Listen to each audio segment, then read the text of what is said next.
দীর্ঘদিন অসুস্থ থাকার পর গেল সোমবার রাতে নিজ বাড়িতে মারা যান ৯৬ বছর বয়সী আব্দুল মালেক ভান্ডারী। ছিলেন চট্টগ্রাম ফটিকছড়ির পীর মাওলানা মজিবুল বশরের ভক্ত। অনুসরণ করতেন তাকে। স্থানীয়রা জানান, প্রতিবেশীদের কাছে গোপন রেখে নিজ ঘরে দাফন করা হয়েছে মালেক ভান্ডারীকে। ওনাদের বাড়ির থেকে কোনো আওয়াজ পাওয়া গেল না যে আমার বাবা মারা গেছে বা আমার ভাই মারা গেছে, আমার দাদু মারা গেছে, এরকম কোনো সাউন্ড পাওয়া যায়নি। তারপর আমার দোকান থেকে একজন লোক যায়, খবর নিয়ে আসলো যে লোক মারা গেছে। তারা নাকি দেখলো ওই ঘরের ভিতর কবরও খুঁড়ছে।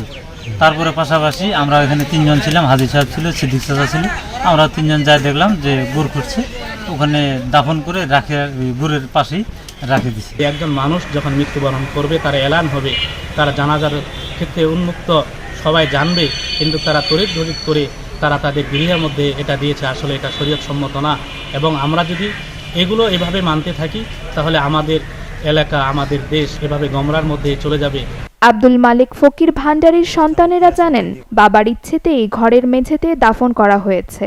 গত সোমবারে 3:30টার দিকে রাত মৃত্যু হয়েছে।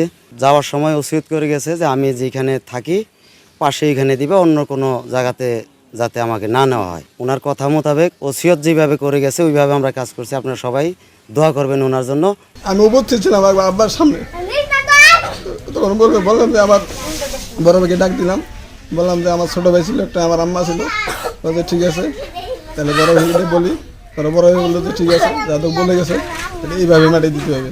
ওসিয়ত ছিল যে উনি মৃত্যুবরণ করার পরে এবং মারা যাওয়ার কিছুক্ষণ আগে ওনার ছেলেদেরকে উনি বলে গেছে যে এখানে মাটি দেওয়ার জন্য। ওনার ওসিয়ত অনুযায়ী এখানে কবর খনন করা হয়েছে এবং সকালবেলা গ্রামের লোকজন সহ অসংখ্য মানুষজন আসছে। আমরা শরীয়সম্মত যেটা জানাজা, আমরা জানাজা সম্পন্ন করে সুন্নাত মোতাবেক আমরা তাকে দাফন করছি।